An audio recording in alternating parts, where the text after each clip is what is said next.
Hi, hello, bonjour, and namaste.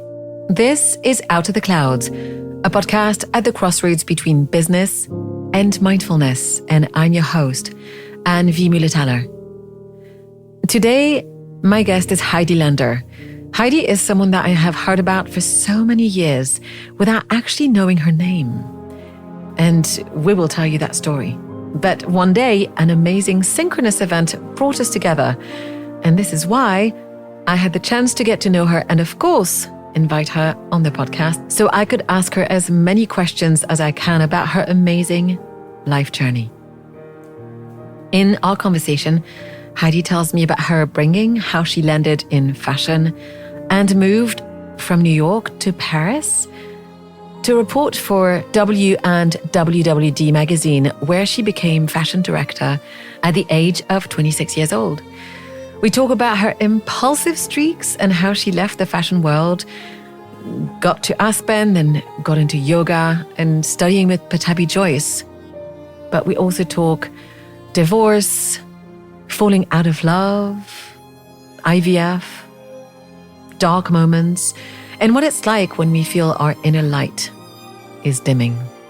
She also explains how she magically came across her dream house and found herself anew thanks to the misty local landscapes that surround her, as well as the medium of photography. She tells us about the practice of self-portrait and how she trained herself to become a fine art photographer. We move then the conversation to discussing Campo Garzon, the non-profit creative institute and festival that supports international artists, which she founded and now runs. It's an amazing creative pursuit through which she aims to offer transformative experiences for the artists in residence and new perspectives for those in attendance. Without further ado, let me leave it at this. Here's my interview with the wonderful Heidi Lender. Happy listening. Heidi, it's so lovely to see you this time. Welcome to Out of the Clouds. It's so great to be here. Love seeing you. Thanks for having me. So tell me, how am I finding you today? Today, the sun is shining in Uruguay, which makes everything really amazing. We're in the middle of winter. There's always this week in August where you think it's the end of winter and it's 60 something degrees Fahrenheit. So that's whatever that is, 20 maybe centigrade. And we're like, oh my God, spring's here. And it's really just a thing. I forget what they call it here, but it's a week of warmth. So anyway, we're in that week, which is why I'm wearing a t-shirt today. But it will get cold again. Yeah, I was thinking, why are you also in a t-shirt? Yeah. Because it's like unusually warm. I have the fire going and the doors open. So yeah. So anyway, I'm good. Tell me a bit about where you are in Uruguay and what it's like. I live in a village called Garzon, Pueblo Garzon, which is 170 residents, maybe 175 now. It used to be a town of 2,000 people, more than 2,000, with a running train and an old wheat mill. It wasn't old at the time when it worked, but it was a functioning wheat mill, which closed, I think, in the 60s. And then the train stopped running in the late 70s, early 80s. And a lot of people left. But about 20 years ago, Argentine chef Francis Malman, who he spends a lot of time here, and he had a restaurant in Jose Ignacio, the beach that's about a half an hour away from here. He came to Garzon and bought up a lot of property and turned the old general store on the corner of the plaza into a 5-bedroom little posada hotel inn and a restaurant called Restaurant Garzon, I think it's called, and transformed the town again, or started bringing people here and some of his friends. I should say, there are already amazing people here, but he started bringing outside people here, outside extranjeros, foreigners and his friends, and also having his place brought tourists. So it's not a million people came after that, but it started a new vibe let's say it's not like a gentrification vibe because the town was already something, but let's say revitalized and a little bit of a rebirth. And I came a few years later by chance, and now I live here full time. Now, I like to start the podcast by asking my guests to tell us their story. And I know that's a big, wide, open expanse of a question, but I like that we get to recreate ourselves every time we choose to tell our story in a different way.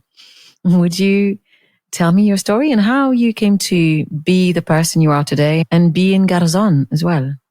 Yeah, sure. I'll try to make it succinct. So I was born in New Haven, Connecticut. My father is also from Connecticut, but his family is from Poland, had a family business. And so they're very New Haven people, and I had a lovely childhood there. And I left when I was 18. I went to university. I studied apparel and textile management and went on to work in magazines, actually, which I don't know if this happened to you, but when we were growing up, it wasn't like today. I don't know if I was sheltered, but it wasn't like, oh, you could do this or this. There was not a lot of possibilities in front of us. Did you have that? I absolutely had no idea that there was any kind of career in that department.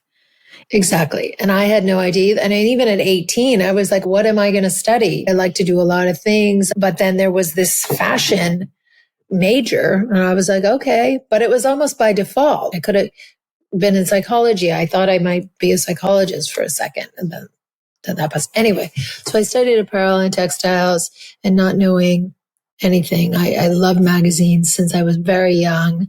I had a subscription to 17 magazine. Actually, this reminds me talking about it that I wrote into a writing contest. I must have been like 16 to 17 magazine. I have no idea what I wrote. But anyway, I loved magazines. I really did. And so I ended up from a friend of the family. I got an internship at Elle magazine right when I graduated. And so that started my career in fashion publishing, and I went on to work for W Magazine and Women's Wear Daily in Paris, and then in New York, and then back in Paris, where we probably met. We don't know. Did we? We certainly did, but I don't remember. But I'm sure we did. We must have. I'm sure we did, because it does definitely, just seeing you now, it's like we definitely knew each other. Definitely in some life. And anyway, I was in my 20s. And in the end, I was associate bureau chief of the Paris office and the fashion director in Paris. And it was a very big job for a 26-year-old workaholic, but a wonderful experience that, I wouldn't have traded that for the world. But anyway, I worked in publishing, and then I left Paris and I moved to Aspen on a whim. In my story now, you'll understand that I am a whim type person. So I moved to Aspen on a whim. I met my ex-husband on a whim, who sold me ski boots. My first week in Aspen, I worked for Aspen Magazine. I continued to freelance. And then we went on a big trip around the world, backpacking. I think I turned 30 in the Himalayas. A big adventure after knowing a guy for 6 months. And after that, we landed in the Bay Area, and I freelanced for a while. So I wrote for fashion magazines and Shelter and travel. And I worked for LA Magazine and San Francisco Magazine. Anyway, that was a chapter.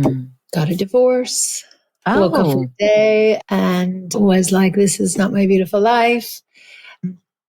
How did you know?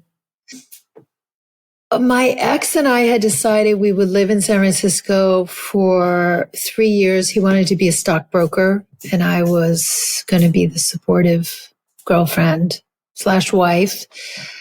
And I said, okay, we'll do this for 2 or 3 years, and then we're going to do what I want to do, even though I wasn't sure what I wanted to do. But I had this inkling that I wanted to be an artist and have a farm in Montana. It was something I thought, I don't really want to live in the city or be there. And 5 years passed. And on the 5th year, something started knocking on my soul, let's say, that you're definitely going down the wrong path here. So it was hard. It was a hard time. And there was some other things that happened that were like, something's not right here. Something's not right with my relationship. Something is not right with me. And it felt a flame had gone out inside of me. When I look back now, it feels like my creativity was not squelched by him, but that I put it out to put the relationship first. Some big learnings you can see in hindsight. Yeah. You put the light out to put the relationship first. Yeah, I think it's like a dimming, right? Mm-hmm. Yeah. And by the way, it's not the first time and it was not the last time. So it's big lessons for me in that department. But I did get it and moved on. And then I ended up going to India. So, I mean, I'm so cliche. It's ridiculous. No, you're not. Not everybody who's got a divorce goes to India. Okay, a good point. Okay, so I went to India to study yoga. I continued to freelance. And then one day I was writing a story for Travel and Leisure on shopping in Bangalore and then shopping in Goa. And here I was going deep inside and learning about non-attachment and no competition and not holding and non-violence. Not that writing about shopping is violent, but there was a big disparity. It was a huge contradiction what I was doing. And I actually stopped writing for magazines at that moment. And I dove deeper into my yoga practice and just had a whole chapter of internal wonder and seeking and that cliche seeking thing, which was great. Tell me just a bit more about what stopped you writing. It was the paradox that I was like, here I am looking at who am I? And one part of me is looking at the superficiality of the fashion world, which is why I left W to begin with. I couldn't quite connect anymore in the fashion world itself. So in Paris, it's full on. It's not, it was a full on, especially working for women's wear in W. And so I remember I was specifically sitting in a cafe. I had gone back to New York for a few months and I was writing a story. I think it was about Goa, shopping in Goa. And I said to a friend, I was writing with a friend of mine and I said, "What, can you read this?" And I was like, what the F am I doing? So like what I was writing was so ridiculously superficial that it didn't align with where I was in my seeking of self. And so I dropped it. I also dropped it like I would like this notion of I'm going to sell all my clothes or I'm going to get rid of all my clothes from the fashion world. It was like that idea, which I thought I might do, but of course I didn't do that because in the bottom of my heart and soul, which I know now, is I'm both. I love the superficiality not in its superficiality-ness. What is that word? In its superficiality, but I love the art of fashion. I love the beauty of it. I love the making of it, the creativity of it, the expression of wearing it. But that took me a while to come to grips with that answer that I am both. I am everything. Sure. Did you have that experience at all? I think I'm going through it now. It's been coming on for a while, but it's true that it's interesting you would mention the shopping in Goa. I just came back from Greece. And I think that one of the ways in which we can commune with people is through their food, through their crafts, and through their fashion. I guess that perhaps, and I had this conversation with a couple of different friends of mine. I think that perhaps what I don't like is the homogenous way that sort of fashion has become the same in many places around the world with the globalization of the big houses. And I discovered one or two absolutely mesmerizing stores on Paros, which were all around unique pieces and crafts. And they were very pricey, but they were also an amazing retail experience.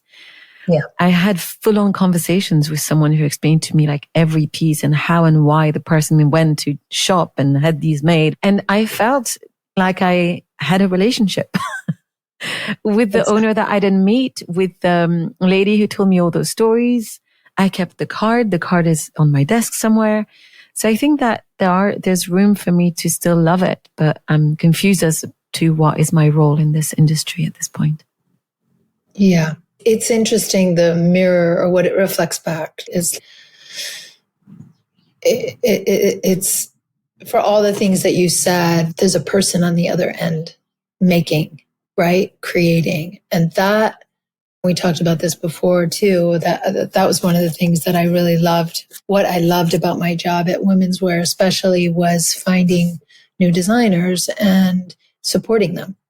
And that's what I do now, which we'll talk about later, is to support artists that want to get their stuff out there into the world and share. Yeah. It's an interesting red thread, actually, through your career. We'll get to that. Yeah. So there you are in India. So there I am in India practicing yoga, like very intensely. And I tend to be a workaholic. So I did that in the yoga world. I had no intention of teaching whatsoever. Everyone around me was a teacher or trying to be a teacher for the most part, but I was just really interested in the personal journey, how to be a better person. I saw immediately with yoga. You do yoga, right? I'm actually a certified teacher. See? I know. But I am too. I am too now. I know. But I didn't have any great goals for that. I think after the first year of practice, or maybe 2 years of practicing, and I practice Ashtanga yoga, which is pretty rigorous and very regimented, I learned so much about myself. Competition came up really strongly, and I was able to drop my competitive side a little bit. I'm competitive, but I to the point where it was hurting me. You could suddenly see, oh, what am I wasting my brain time on this, because I'm never going to be able to do what she's doing, or I'm never going to look like she looks, or when I can be on my own personal journey on my mat, how can I feel better about myself and my life, or be happier? So I learned that really quickly, and I wanted more of that. Yeah. So I just kept practicing. I was going to ask you, can you talk to me about who you trained with and who was your teacher? Yeah, my teacher was Pattabhi Jois, who was the godfather or grandfather of Ashtanga Yoga. I started in San Francisco with John Berlinski, I went to a yoga class when we moved to San Francisco. We lived in Marin, and it was the class that fit my time. Was the first class in the morning. And I remember you said that, and I love how we find places. It's just, it works for my schedule. So much respect for that.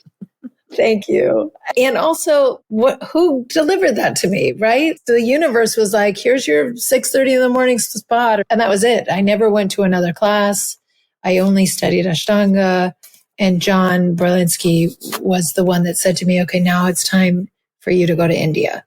And so I went to a workshop with Pattabhi Jois. He was doing a workshop in New York, and I met him there. And then I went to India soon after my divorce. And I was so lucky to have that time with him and his daughter and his grandson.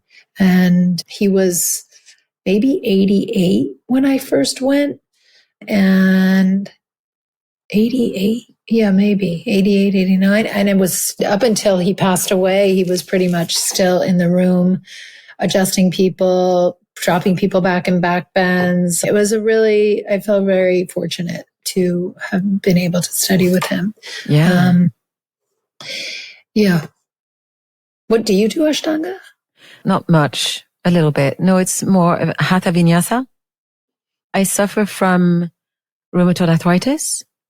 And so some of the Ashtanga moves and all of the Chaturangas, they can be really tough on my joints, and I have to be very wary on the shoulders. I had some really bad injuries from that about 12 years ago when the just at the onset of the disease. I didn't know that it was that. So I have to just be mindful, but so far so good. I still managed to continue playing on the mat. Probably helping in some way, right? It's help circulation. Yes, it sounds counterintuitive, but actually even when you're in pain, movement does help and makes it better, but it can feel very hard at the beginning. But I'm very grateful. I'm managing really well with the disease and it's not developing at the moment and I have virtually no pain. But I am sure that some of the teachings of yoga and meditation and all of the ways I became more and more aligned to myself have helped bring me to that space. And prior to that, my body was screaming at me and I wasn't listening. So I think big lessons there for me too. Yeah, I think that yoga for me is exactly that also, like a heightened awareness of everything. And it just continues, even though I don't practice like a crazy person anymore. It's instilled in my body. It's just very sensitive. And now you just awareness, which I think is healing. Yeah, absolutely. And so how did yoga then open you up to what was going to be the next stages of your life? Good question. So I meet this guy. It's all part of the journey. It's all part of the yoga journey. I meet this guy. It was a very magical connection. Yeah. He lived in Northern California. I didn't really want to live there. And we had a very difficult time finding a place to live that we agreed upon. But we did agree to buy this building together in San Francisco. It was an old Edwardian, a beautiful building that needed restoration. It had units. It had this ground floor, like retail spaces. And at the time, Patabi Joyce, there's a time, even though I was not wanting to be a teacher, Guruji Patabi Joyce said to us both, okay, it's time, you teach, you teach. And I was very committed to him. And I said, okay, what can I say? It's true. I wanted to share. So when you have this life-changing experience, I probably in the beginning was pretty proselytizing about it. I was like, everyone should do yoga. Everyone should do Ashtanga. I'm sure I was a pain in the ass. I still am, but I've changed my passions. But I really wanted to share it with the world. So it was a natural progression. Like, okay, so we bought this building and we did a bunch of beautiful renovations on it. We were great at doing projects together, John and I. And we opened Ashtanga Yoga San Francisco, which was an Ashtanga only and Mysore style, where you practice individually. And we walk around and teach. And we had this great little studio that didn't have a sign on the outside. It was underground. There was 2 yoga studios, like in the same vicinity, 2 other yoga studios, like a Yoga Boom in San Francisco. Oh, yeah. And so that was great. And then there was a moment where, and this was a big moment, and I can't believe I just said it like that, but there was a big moment where I was trying to have a baby. And I was turning 40, or I was 40 something, 41 maybe, and the clock was ticking. And we ended up doing a round of IVF, and it was a whole thing about really around my clock. We weren't married, we were engaged. And after this, I don't know, maybe we did an IUI or something. We did some other kind of supporting things because my eggs were old. And I just had this very clear moment where I was like, I'm done. I'm not doing that anymore. It wasn't working. We weren't married. There was like a lot of factors, the science of it, the hormones, the shots, everything. I was doing acupuncture, everything. And at one moment, I just decided, that's it. I'm not doing this. I'm telling you this story because it was also, Patabi Joyce passed away that year. My mom was sick. There was like a lot of things going, a lot of big changing things happening in my life that I decided to not go back to India, let's say. So we had an apartment in India. We were back and forth, and it was just a decision. And I didn't talk about it a lot, and I didn't talk to John about it. And I told him I'm done, and he was like, okay. But I fell into probably my first and only depression. I don't even know what else to call it. I was very sad. But I didn't really know why. It was a really odd moment that I was watching myself, because now we're all aware. And I was watching myself like have no life, like my prana was sucked out of me. And I didn't talk, like I said, I wasn't sharing with anybody because there was no mentalness around it, right? It wasn't a thinking sadness or a sympathy thing or self-pity thing. There was no mind chatter about what was going on. And I think it's not like I had a dream, but I do remember lying in bed one day and realizing, if not, I'm not going to be a mother. Who am I? What am I? And at that moment, I realized that I was grieving something that was not necessarily not having children, but more around the idea of being a mother. And that is what I was groomed to be, or that is what I was born to be, or the fairy tales we grew up with, or I grew up with, where you become a mother. That was just how it is in my world, in my views, in my belief system, but deep in my belief system, which probably now that I do ancestral work, it's probably, that's what it is. You were a mother. So I didn't necessarily want to be a mother. I did not want to be a mother. It was just something that was like, it's time now. It's time to be a mother. And so there was this weird space of sadness that felt like my little girl's castle got trampled on. That's not even a word, trampled. No, but I like the metaphor.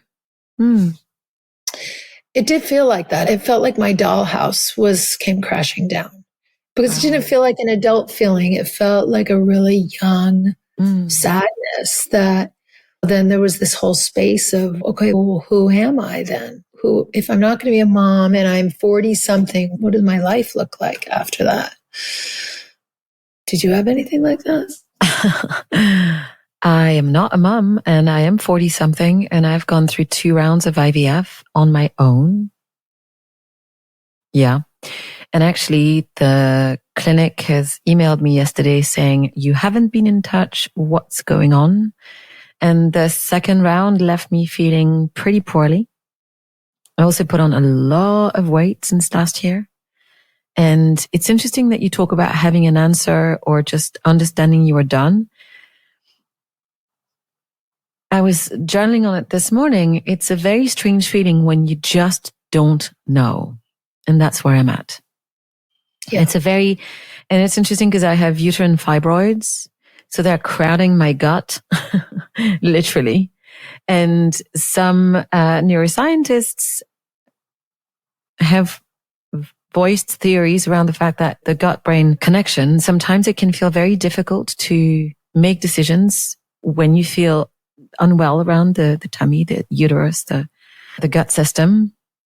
And so I feel like I'm unable to move right now. There's a stuckness that's physical and metaphorical. And I don't know if I'm going to try a third time. And I was sure I would. I was 100% sure.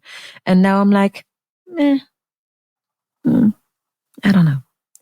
But I'm being very nice to myself and just taking care of holding what feels tender and giving myself space. And it's my journey. So, but I appreciate you talking about it because it's much, much tougher. And it's not the same with every treatment. That's what's from 1 month to another. It's a whole different ballgame. And that was very unexpected. I'm just very glass half full. I was just very positive. I did not think I was going to hormonally come crashing down like I did. It's really something. And thank you for sharing that. Thank you. I had no idea. So timely. And I think space is it. That's all you can do is make a clearing and you will know. You always know. You're super intuitive too, and you'll know. Yeah. And I'm not putting pressure on it. Yeah. There's enough that's going wrong with the world. So if I can just do my best not to do anything harder on myself. But I do think that there's something to the body-mind connection and the ways in which we can foster more closeness, more awareness, more intimacy with ourselves in order to move through the world. And yeah, I need to do more yoga this summer. Yeah. I hear you. I feel the same. I space in that space is good. Yeah. But the words still echo for me that your castle came crashing down. Yeah. What happened? Yeah. Once you know that this is what you're grieving, were you able to make space? How were you able to formulate what could happen next in your life? It was almost like I'm not very good at being depressed. It's just not my thing. So I prefer to not wallow. It just doesn't feel good for me. Mm-hmm. So, and it definitely didn't feel good for John. Mm-hmm. And I was up at his place in Northern California. So there was a lot of things I didn't like. As I said, I didn't really want to be there. I was like walking around in a bubble of sad and bad and nothing positive, nothing glass half full. And I don't remember if it was him or me or somebody was like, I got to get out. I got to shake out of this. I need something. It was probably both of us, right? Because I also wasn't sharing, which was not like me. So I think at the time, maybe I shared, and I knew that the thing that would help is traveling and going on an adventure, because that always helped. So whenever I had a breakup or whenever I was sad about something, I would get on a plane or get in my car or go on a road trip. It's like movement is really helpful for me. And also being in new environments, and whether it's, whether I'm quote unquote running away, or I like to think of it as running towards myself, is probably a combination of both. But it's also you're present to you're no longer just in your head, right? You're out in the world. You're being in the world. Being in the world and having a bigger perspective, right? Seeing other humans that have it way worse than I do, or way better, or whatever it is, just seeing other human beings and relating to people and cultures and things like that. And so that's how you found your way to Garzon, I think. It is. So tell us the story about how you found your house. So we decided to not go back to India. And I said, let's go to South America. Neither one of us had been here. But okay, let's travel. We're going to travel for 2 months on a budget. We're going to plan out the trip. And we're going to go see some yoga people in Brazil, but we'll start in Argentina. And when I looked at the map, neither of us had been to South America. I traveled a lot, but not down here. And I saw on the map that in between Argentina and Brazil is little Uruguay, that you could take a ferry. In My Lonely Planet, it said take the ferry from Buenos Aires to Uruguay, to this little heritage town. You could take the ferry, and we did that. And then we got on a bus and we came up the coast, and I planned the trip out. So I had hotels where we were staying. It was very cheap to travel in Argentina at the time. And Uruguay, for some reason that I didn't understand at the time, was ridiculously expensive, like the opposite of Argentina. And that's because I know now the place where we were going on the beach, where we were going to travel up the coast to Brazil, was the resort area of South America. So all Argentines, all Brazilians are all flying and staying in their beautiful houses on the beach. Moneyed people that come here on vacation for years and years. It's a big family destination. Mm-hmm. It's like the Hamptons of South America, or like the Côte d'Azur of South America. And I didn't really understand that. We get on the bus, and it's New Year's and Christmas. It's like the highest season week in this area and in the Punta del Este area. And of course, there's no hotels available. We did find this place at the beach, and I was struck immediately by the vibe, like how I felt like I discovered this cool place that I hadn't read about, that W hadn't written about. Maybe once, like Punta del Este sounded familiar, but I really didn't know anything about it. So it felt, okay, we're in a cool place. But anyway, I couldn't find a place for New Year's. And I Googled and I find Francis Malman's, the chef's little 5-bedroom place. And he happens to have a place free, not for free, but we get there. We come here to this little village on a very ridiculously expensive taxi from Punta, where I remember saying to people, we're going to Garzon, and everyone at the hotel, everyone was like, why are you going there? No one could understand why we would go to the middle of nowhere, because that's how it feels. People were like, there's nothing there, da, da, da. And I was like, there's a hotel there. They've got a room for me. And they've got a room, so we're going there. Anyway, the taxi got lost. It took 2 hours to get here. I thought we were getting kidnapped. I didn't speak a word of Spanish. It was ridiculous. I really did think we were getting kidnapped, because I didn't know anything about South America, that Uruguay is the Switzerland of South America and it's safe. I was very ignorant, very, very, very ignorant. I was like super gringa ignorante, like super duper. Anyway, we finally pull in and we go to the old general store, which is Francis's place, and walk through the doors. And I am struck by I'm like bewitched, like instantly. I'm like, where am I? This is gorgeous. It's not fancy. It's really well appointed. It was like rolling into a ghost town and then going through the doors of some beautiful, magical, well-styled, cool place. It felt like a secret. I felt like I was in the coolest secret ever on the planet. And anyway, we had an amazing 3 days and a New Year's up. Francis was there and we met some friends of his that lived in the village at a big barbecue for New Year's. And on the third day, I should say that I was starting to take pictures. So I was going to come to that. I had my first camera with me that I didn't really know how to use because it was the digital and I didn't. So this was like my South America trip that I was getting out of my depression was a little bit also about creativity. So I'd stopped writing, but now I was very interested in taking pictures, which became much easier to me. And it was same kind of storytelling, although I wasn't covering fashion, but I could have been covering travel or whatever. But I was just so fascinated with taking pictures at this point. So one morning, I think the second morning we were here, I got up at sunrise and I took a walk around the empty village and I turned a corner and there was a lot of for sale signs around the village.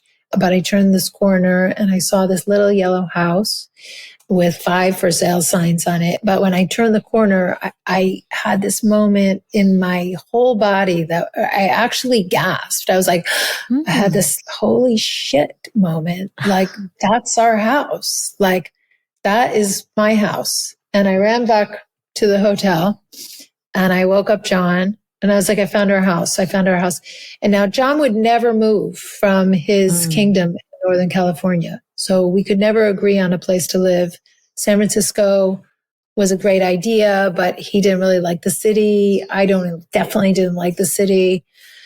And so John and I came back and we looked at this little yellow house and we had somebody introduce us to the owners and it was 80 acres. So it was like on the edge of town with 80 acres in the back, which I knew he would love because he's a farming guy. And that's it. And then we met the owners and we put a bid in that afternoon. Then they changed the price. We said, okay, well, we'll think about it. We went on to Brazil. After a week in Brazil, we're like, what are we doing here? We got to go back and get the house. And we came back to Garzon and we bought the house. Wow. Yeah. So there was another whim happened. Whim or just intuition? I don't know. It was very intuitive. It was a very magical moment that then had all its complications because John and I broke up a year later. Mm-hmm. And And then I was faced with another who am I? Now who am I without my partner? And here we are. And here you are. Well, it's interesting when you say, who am I? One of my favorite yoga teachers, I don't know whether you're familiar with Annie Carpenter. Yeah. So I did a 5-day, I don't want to call it a workshop. It was a teacher training in Vienna 2 years ago already. Goes very fast. And it was interesting. She gave us some questions and reflections at the end for those who wanted to get accredited. And who am I was one of the questions she wanted us to answer. And it's interesting because at any moment you can be very defined by what comes after I am, right?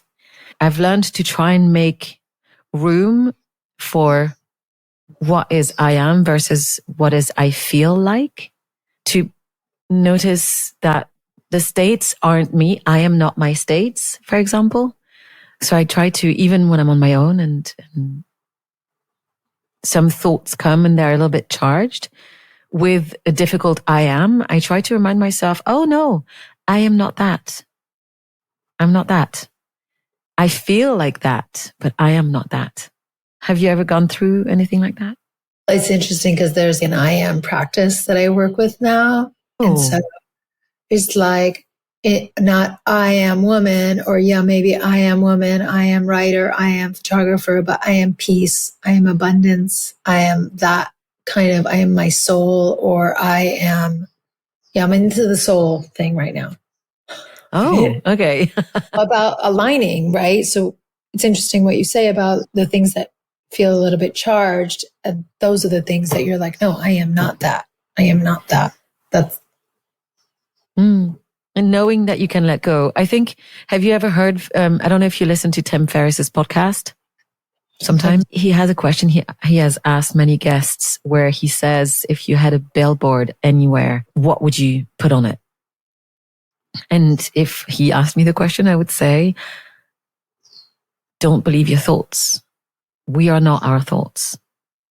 You can choose the thoughts that feel right from the ones that are wrong. And my teacher, Jack Cornfield, he's like, some of your thoughts are fake news. And he's right. Like, even it's coming from within. It's not just the news where you have to beware, or TikTok or social in general. You have to learn to be mindful of your own thoughts and just double check which ones are correct, valid, and helpful.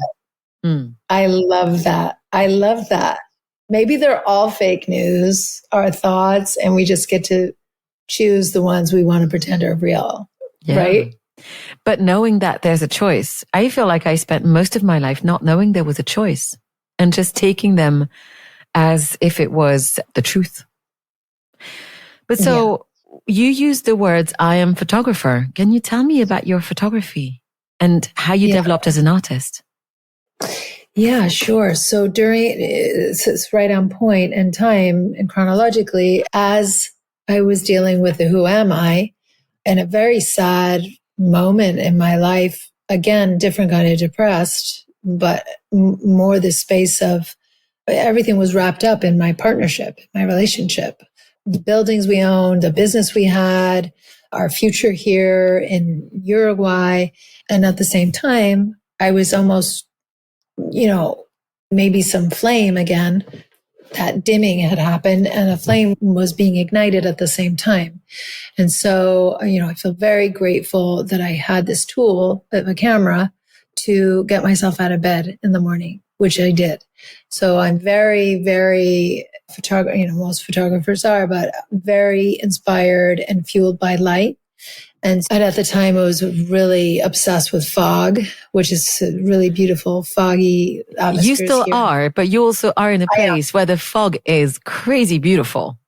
Yeah, it's really beautiful. Because it's not like that everywhere in the world. Let's be honest. No, I think there's some crazy energetic vortex in Garzon, but superficially, the light is ridiculous. I wanted to actually bring up a couple of your pictures while you're talking about this so I can look at them while you're talking about it, because they're so special.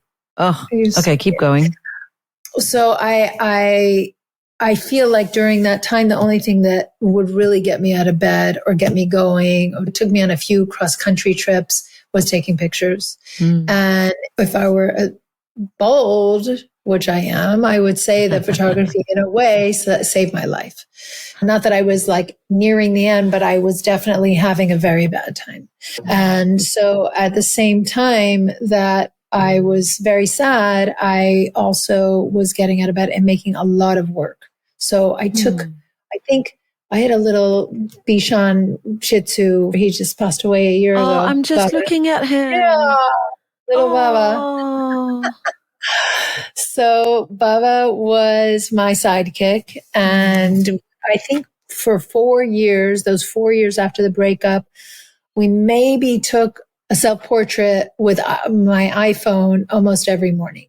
So It was like a practice. I was still practicing yoga too, but I did both in the mornings. So we did a lot of self-portraits, but there was no one around. I shot with my iPhone, which I probably started with an iPhone 4, 5, 6, 7. It was very early days.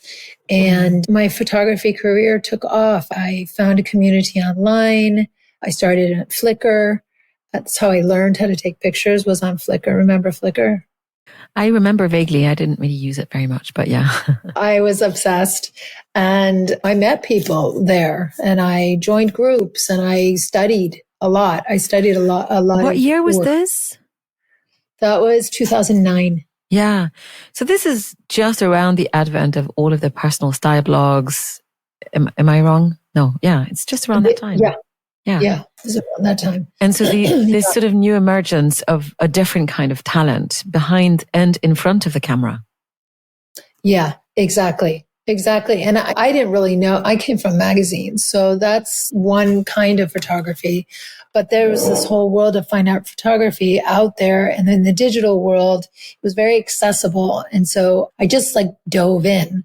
So imagine I'm like very thin, very sad, eating very badly, taking very bad care of myself physically and mourning and grieving and trying to get back together in this relationship. And also my photography career is taking off. So like I had my first solo show. I was very active and juried doing submitting. Amazing. I just made a lot of work quickly. And again, magic, it feels like to me that it took off. And so I continued taking pictures. Some of that happened when John and I were still together. Some of the series were at the end. And then I kept shooting. I just kept shooting. I'd love for you to tell me about, and this is my instinct wanting to ask you about that, but why you worked so much on self-portrait, and is that related to the Who Am I, or is that related? Yeah. Yes. I would assume it's related. But how did you decide, what is the question I want to ask? It does feel bold to do self-portraits. And I recognize, tell me where I'm wrong, your desire to find yourself in seeing yourself on picture. And you do talk about this being a practice, but what did it bring you? And do you still practice self-portrait?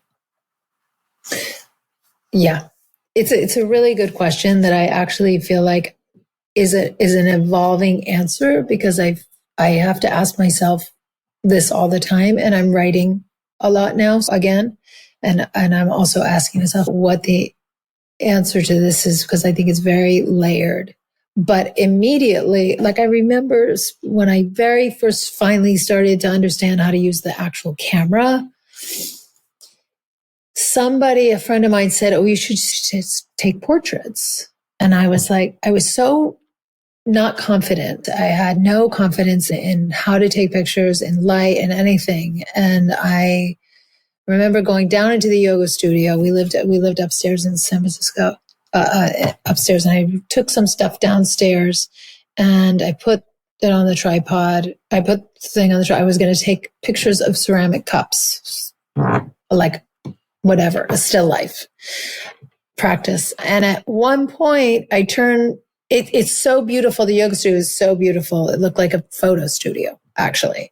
It had like very faint lavender walls that were almost white and this not polished concrete floor. It was amazing. And so I remember just turning the camera on myself. Like I slumped down in the corner and put my head down and I took a picture and then I did like, you have to run back and forth and put the self timer on because there was no clickers. I didn't even know anything. Sure. And I took a couple shots of looking at the camera. And I remember looking at the camera and I was like, who is that person? It was a moment where I was like, I didn't even recognize myself, which is different than looking in the mirror. It was like somehow it's just so weird. I've never even said this out loud, but it was somehow like it was like watching a movie of my life of another person who was me. Right. So there was a very distant perspective that I suddenly saw in myself that I was like, oh, I am not ugly or I am not bad or I am not all these belief systems that I feel terrible about myself or unlovable or whatever. I saw something, I dare to say beautiful because it wasn't like, oh, she's beautiful. It had nothing to do with the superficial beautiful, but it was almost like, oh, I saw my spirit. I don't even know how to say it without sounding super woo-woo because it wasn't nothing egotistical about it. Sure. Nothing. But it was like a light bulb went inside of Heidi, the Heidi watching the Heidi. Does that even make sense? It does. Emma, I'm not making this up, right? That when the first cameras were introduced to indigenous people in I think it was in the United States, that they were against getting their picture taken because they thought that it could capture their soul, because of the magic of the reveal of the finished product, the picture. And so what you described sounds like there's an echo of what would have been the first models who were just incredulous about what this tool actually can do. I need to read about that. That's amazing. Did you not hear about it? I have reread about it. I don't remember why. I once went back down the Google rabbit hole to find out about that. Yeah, people thought there was a mythical power in the machine and that it was going to steal their soul. And suddenly you saw your soul. Anyways. Yeah. Or I saw something. I saw something. The flame? A flicker. Yeah. I do think that it was something like that. I do think so. And so, yeah, I mean, if someone else takes my picture, it's a terrible situation. Yeah. I can't stand it. I hear you, girl. I hold you in my heart because it's the same for me. Oof. Yeah. So I really don't like it to other people take my picture. And yeah. So there was something about this practice that has helped me to define who I am. So you are correct. Fabulous. It's just strengthened me in some way. It empowered me.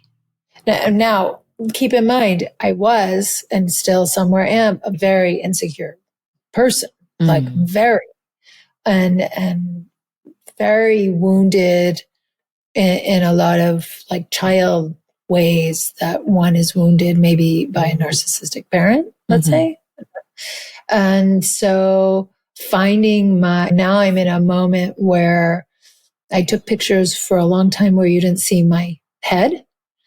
And I just read a book recently called The Beheaded Goddess, which is about daughters of narcissistic fathers. Which is also very interesting to feel like maybe through photography was a way of growing my head symbolically and actually. Eventually I've shown my face in images or felt okay enough to show my face. So in a way, it's been a process. The self-portraiture has been a process of me finding my head, really. or growing my head. That's amazing. How did you go from this practice and your development as an artist to creating Campo Garzon? And can you explain to our listeners what it is? Yeah, thanks for asking. Campo is a nonprofit I founded when I was turning 50. So 8 years ago, I had finally gotten happy. My photography career was in a good place. As one does when they're maybe in the 50 area, start reflecting about second half of life or this mid-age. It's a big age. I woke up one day and I was like, wait, I've got 80 acres, 33 hectares here. I have animals on my land that are somebody else's, but they're not mine. There's a winery opening up down the street with a guy that wants to make a new wine region here. Like, I felt things were bubbling, and that it was a moment where I was like, okay, maybe this is my time to use my land and my experience to do something large and help and be of service in a different way than I feel like I have been on one-on-ones or with yoga. Sure. And I wasn't sure what that was, but I knew that something was bubbling. And then one day I got the download somehow. I wish there was a magic story, but I had gotten so much. I was so enriched by my life here and by the opportunity of having so much space and time. And even though they were sad years, the fact that I was in magic land here with very little noise in nature, beautiful skies and light, I decided that was something that I wanted to give to other creative people and to give value to them, as I felt like I finally had given to myself. It's been a place where I became an artist, where I really was like, you know what, Heidi, you're not a imposter syndrome writer, which I felt for forever. Mm-hmm. And you are actually a creative person. You're not a business person. Now I am a business person because I run a nonprofit, but it all comes together. We're everything. But it was the first time when I applied to a residency program around the same time. I was chosen from an application. Somebody said, she's an artist. She can come. It was like a big moment for me to be valued as a creative person. And so that is the gift of Campo, that we bring other artists from around the world, chefs, writers, creative people in general, to do residencies and be here in this corner of beauty, to have time and space to do whatever they need to do. That sounds so cool. I was writing a couple of notes because I picked up on your vocabulary during this conversation. And one thing strikes me. First, I love metaphors, and so do you. I can tell. But you talked about the prince's castle. You talked about John's kingdom and the magic land of Campo. It does sound like you're in some kind of fairy tale to me.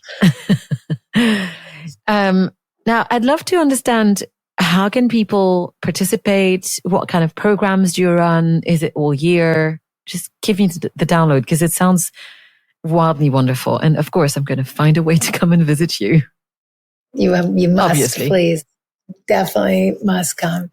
Right now, our residencies are on hold as we're about to do our 8th. We have an annual art festival.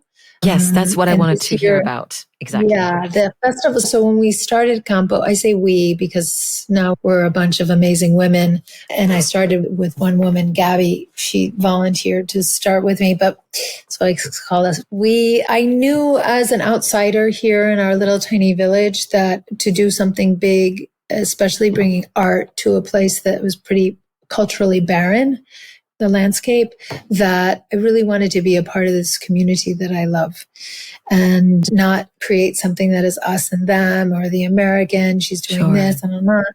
And it was really important that if we were going to bring artists from the outside, even if they were from Montevideo or from wherever that we really integrate with the Pueblo. So I said, okay, let's do a festival, something public.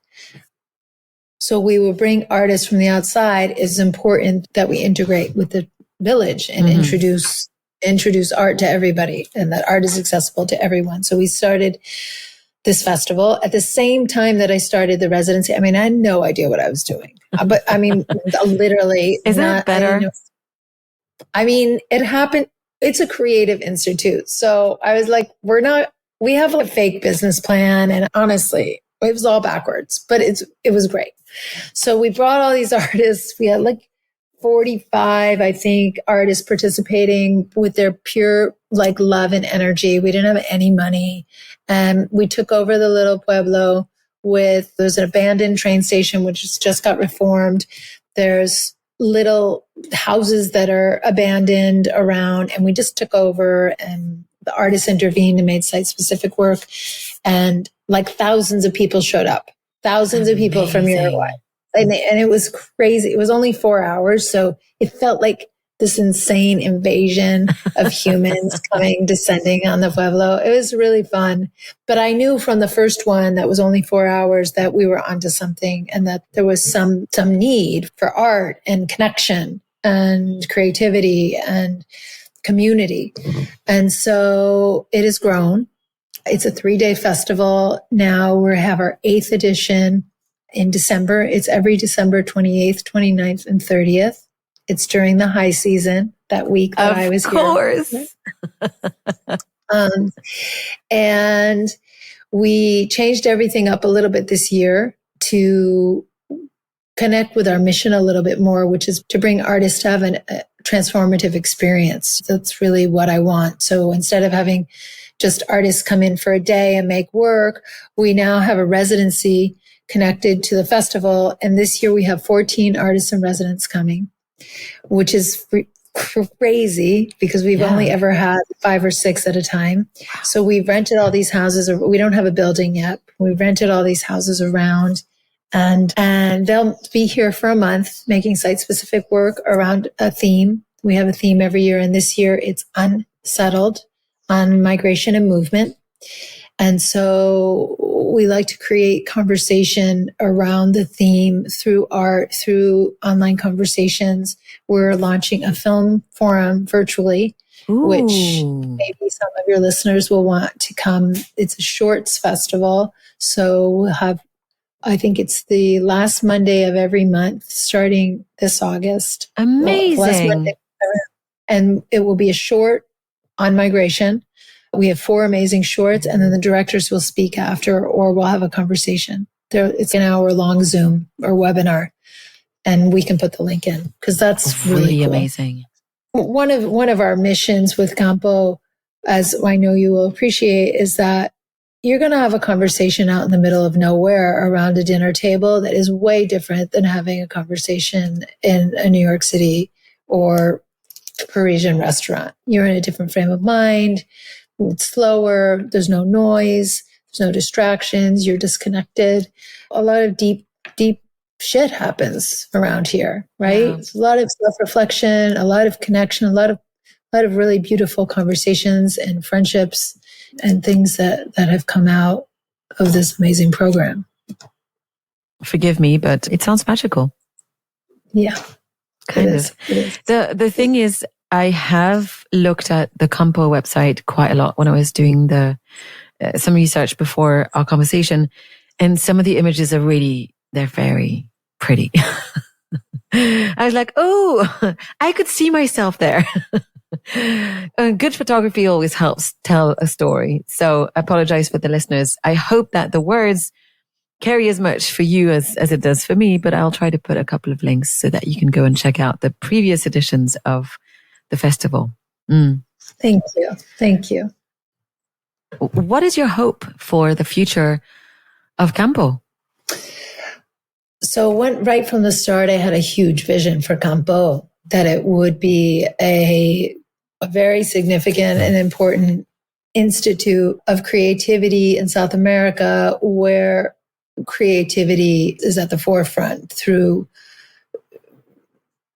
let's say, looking at universal and planetary issues through a creative lens. And so I think residencies and being able to help individual artists is really important, because as my who am I thing, I think that's the place that we need to start, and is to look inside. And I think the festival is another level of sharing that with the public. But the bigger vision of Campo is that we're able to bring, let's say, a group residency kind of think tank of multidisciplinary groups, where you would bring an artist with a scientist and an entrepreneur and a tech person and a medical person together for a 5-day summit / retreat or group residency, and bring that conversation into the middle of nowhere around a theme, which would be our annual theme. Last year, it was about the roots of land and water, like an ancestral look at the environment. And this year, it's about migration. Next year, I can't tell you yet because I haven't unveiled it. But that being able to convene humans together to discuss issues that will then result in some creative project, whether it's a film, a magazine, music, a symposium, that would be the end of it. And then that ripples out, right? You take that home, you have a new perspective. Say you're a scientist, you've now heard from an artist, you bring new perspectives back with you to your home, to your community, to your work. That's my hope. We don't have a building yet. Mm-hmm. It's been designed by the late architect Rafael Vignoli, who passed away quite suddenly last March. Mm-hmm. Campo is one of his last designs, which is a really beautiful, amazing building. And so my hope is that when that is built, after we raise a lot of money for that we will be able to have year-long programming and residencies for 9 months and these creative summits then twice a year. But until then, it's hard. We have to rent buildings. It's Sure. not ideal. Yeah, and also it's tiny and you're in the middle of nowhere. Exactly. Yeah. But it does sound like the vision that you have is really clearly outlined, and I'm excited to see how that's going to come together. Thank you. I wanted to ask you this question, and then we can perhaps wrap things up. In the mission, you describe your hope as being that what comes out of the conversations is new perspectives. What does a new perspective mean to you? So, you know how you can think you know everything? Sure. Mm-hmm.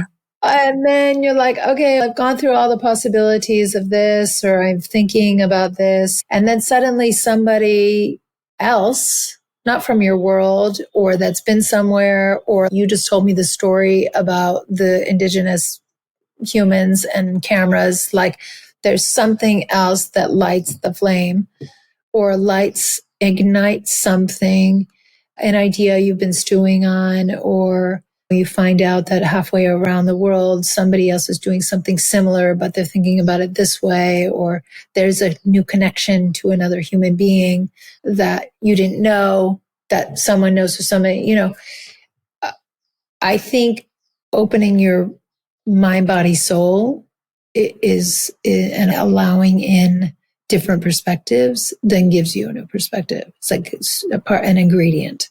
It's an ingredient to growth. It's an ingredient to possibility and opportunity. And it's like creative thinking. It's creative thinking. Thank you. Ideating. Yeah, of course. Like it's the word ideating that is just like in my brain this week. Interesting. Thank you so much for sharing that. I feel like you're planting seeds in the conversation. So I'll reflect back to you because I can tell this is going to percolate for me. Seeds are good. Yes, I think so too. Now, before I go to my closing questions, is there anything else that we haven't touched on that you want? Oh my God, no, I forgot to talk about Christian Louboutin. Oh my God. No, because I want to tell the story to our listeners about how we met and just make sure that you tell your side of that magical story. So there I was going to TED, TED the one in Vancouver. And I was feeling a bit poorly and tired. And I was on this big escalator and someone said, "Nice coat." And I turned around to see a lady with like really cool glasses and a very cool hat. And I said, "Thank you." And then we started walking and you told me your name. And then about 4 hours later, as we're walking out of the first evening, the first party for the TED newbies, suddenly we figured out that you were the journalist who had written the first piece on Christian Louboutin, the now very famous Red Soul king of the universe, also known as my ex-boss. And that I had heard of you so many times because I sat with him through so many interviews when people said, "Oh, how did you get started?" And he was like, "Well, this one journalist from W Magazine wrote an article and then the customers started flooding in." Now, I don't think it was floods quite, but you opened the gates for his North American clientele. And dare I say, they made his business take off. Yeah. And of course, he's got amazing fans everywhere and great clients everywhere in the UK and in Southeast Asia and Europe. But anyways, he referred to you as his fairy godmother. And I didn't know your name. So imagine my stupefaction when I realized that I'm in Canada, in a city I've never been in a crowd of 2,000 people, and somehow I am in front of Christian's fairy godmother. So that was my experience of meeting you. Can you tell us about what you remember of this article, of finding out about Christian and whatever connection you've had with him since? Yeah, it's so funny. It was so funny, right? What a crazy thing. I don't even remember how we figured that out. I must have said I worked for W or Women's Wear. And then we were like, wait, what? Wait. Yeah. So I was just talking about this story recently too. I think I was in New York now during this period of time. So I had been in Paris and then I went to New York, and I think Natasha Fraser must have been. Yeah. She must have said, "Listen," I was like I was a fashion features editor at Women's Wear Daily and W. And she must have called me and said, "Listen, my friend, you got to go meet this guy. He's in New York. He's fabulous, blah, blah, blah." And as you're talking, I can picture this where I was sitting talking to him. I feel like, and I may have this wrong. Do you remember? Do you know? I don't. Oh, he was staying in some apartment because I feel like we were sitting in this like window. Anyway, I can like picture where I was sitting with him. Of course, I loved him immediately.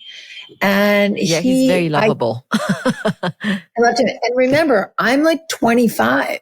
So this is like 100 million years ago. Sure. And like he's 35 anyway. He's not that. And he looks pretty young, I guess. Yeah, he looked young. Yeah. I was a baby. Yeah. We were both babies. We were just both young. And I think he had like a meeting with Bloomingdale's or Bergdorf's, or he had like meetings. And I loved him. And then I wrote a little thing, but I can't remember if it was in W or Women's Wear. It was in W. But I think it was probably in both because they often got published in both. And then somebody, like some big socialites, I can't remember who they were, went and saw him or bought his shoes like right away. Yeah. And that was, it took off. And then I moved back to Paris some months later. That's where I was there for 2 more years as the fashion director there. And then we became really good friends. And that's when, I don't know if you were there at the time. No, because I was in London at that time. Oh, you were in London. Oh, yeah. And anyway, I think I must have sent him a picture of you and I from TED and texted him. No, I texted him recently. No, maybe I texted him a picture of us on a podcast. Oh, did you? Yeah. And I was like, didn't know that. I texted him after I met you, say, you won't believe it, but I met Heidi. And she was like, I haven't talked to him in so long. I haven't talked to him in forever, but it was very sweet. Yeah. Very sweet. So I'm glad actually that I remembered for us to get into the story, because as we hinted at the beginning of our conversation, there is that red thread from what you loved doing in your role as a journalist at W and WWD, which was to support young designers and to be in contact with amazingly creative young people. And that goes all the way to the artists that you help. And also, I guess, you give them a platform. You give them an opportunity to be seen beyond the transformative experience, of course, of the residency. It's very poetic, if I may say. Or rather, it's really great to see that you still connect with that thing you love and you have found a new expression of it. But in the middle, you became an artist yourself. Yeah. How does that feel? It feels like I need to return to my artist now, to be honest. Yeah. No, it feels like a really beautiful trajectory. I feel very blessed, and I feel really like I feel very lucky in my life, and to be able to share that with other people. I sometimes I can't believe my life. It's really beautiful. And I really do miss making work right now. So there's a moment, which is now, which is, I need to take care of myself. As we were talking about, really being aware of what is lacking and where is my flame, and is it still lighting, a lit? And yeah, I'm trying to veer back into doing my own work. As I hear you say that, from the giving the platform and supporting young designers and artists to returning to your artist, I feel like maybe it's a balance. The image that came to me was a sort of a pendulum, if that makes sense.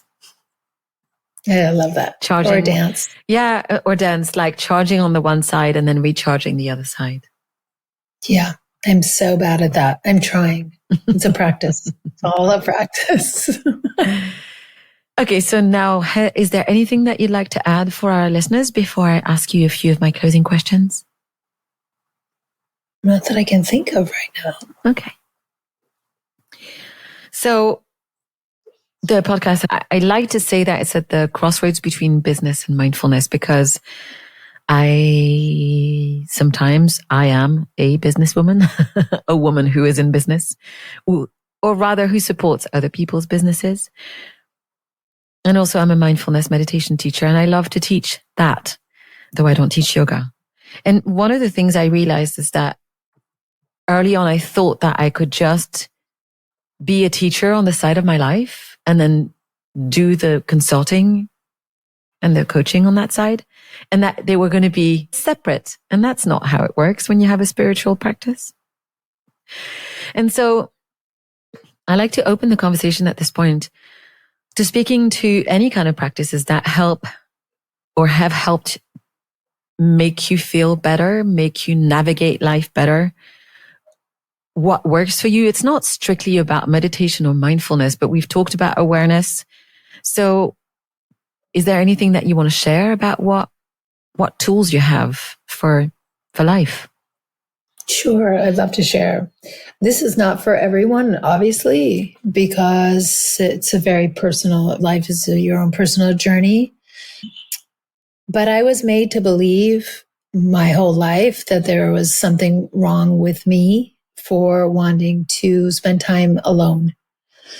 And I already had the weirdo tagline, and wanting to be, whether it was alone in my room playing guitar or going to spend whatever time by myself, take a walk by myself, go out to dinner by myself, go to the movies by myself.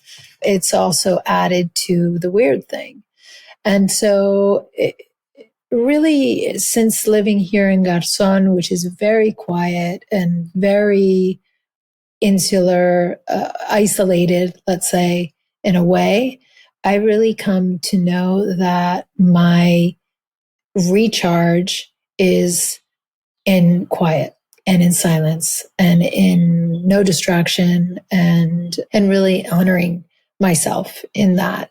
And it's taken me a long time. So just to say to anyone who's maybe an introvert, I'm also very extroverted, but I really am an introvert at heart, that it's okay.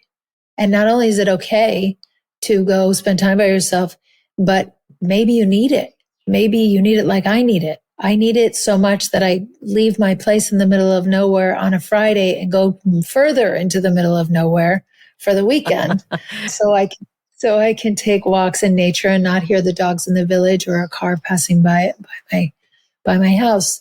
And that's a way of meditation as well. I also meditate, which has given me extra space in my life, which is, I'm in and out of meditation practice all the time because of work. But I think that's my greatest tool. And again, it's not for everybody, right? It's an introverted practice, is being on your own. And you're the greatest weird if you need that. The greatest kind of weird. That's beautiful.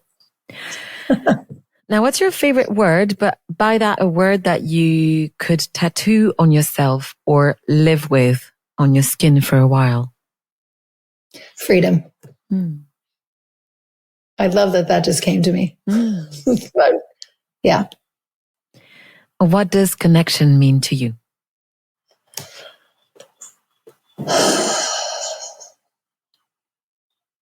It's so awesome because I just talked about being alone and being in silence, and yet connection is it's what life is all about, really. So connection to human life, let me say, or as humans, even connection is that thread that puts us in like an vibration with another thing, being, plant. Again, you can only think of it as an invisible thread and an energetic thread that if it's a great connection, it goes both ways, right? It's like a highway going a two-way highway. If it's a bad connection, it's a one-way thing that will eventually break or stay and be corroded and toxic. But, even have me thinking, even being alone, I still feel connected, right? I'm still connected especially to nature. It's interesting you should say that, because I think that sometimes in quiet, it's easier to find or feel the connection. Agree. That's why I live here. That's why you have to visit. I will. What song best represents you? It's so hard, the song. I know. I'm just going to say this because I can't think of anything else. But Desiree. Yeah. This is so aging me. I think the song You Gotta Be. Oh, I love that tune. I don't remember the words, but yes, you gotta be na na na na. Yes, I remember. Doesn't matter what you gotta be. You just gotta be. Oh my God. So I don't know whether you're aware, but I've got a playlist with the answer to this question from all of my guests. I'll send it to you. This is a great addition to our playlist. Thank you. You're welcome. I also wanted to say Ain't No Mountain High Enough also. It's mine. It's my Shut up. Really? Yes, it is. But mine is the Marvin Gaye version. I don't know whether yours is the Diana Ross version. Yeah, Diana Ross. Oh, there you go. I will add both then. That's amazing. That's connection. That's definitely connection. That's very unlikely, but cool. What's the sweetest thing that's ever happened to you? Sweetest.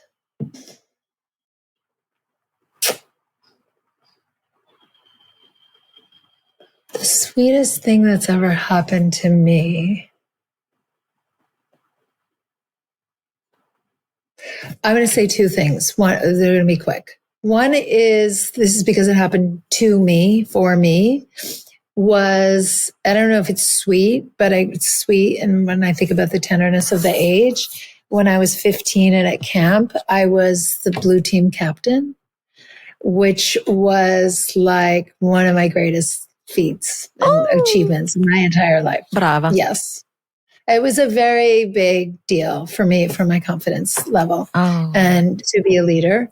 And the other sweet thing I would say is my grandmother passed away a year and a half ago. She was just about 104.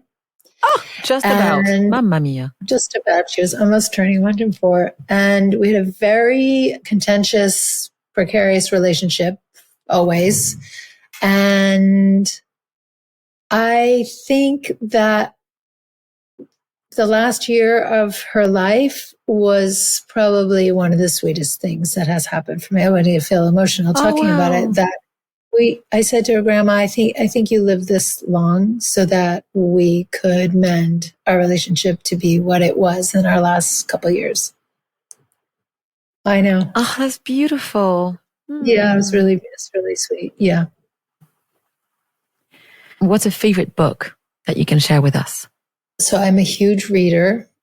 Like I read a lot and I'm writing a book right now. So I'm extra reading a lot. So I have to give you a bad answer, which is like my latest phase, because I can't think of other books because I love so many books. But I went on a big James Mick reading in the last couple months. Mm-hmm. Oh, and also Tommy Orange. So these are the last things that I've read that have really made an impact on me. I can't give you one. Okay. Imagining that you can step into a future version of yourself, what do you think is the most important advice that future you can give to present state you? To present state me? Yeah. What do you think that future you can tell to you right now? What do you need to hear from your future self? Oh my God, that just make my heart beating quickly. It is. My future self would say, keep following your intuition. Practice following your intuition because it's really strong. Mm.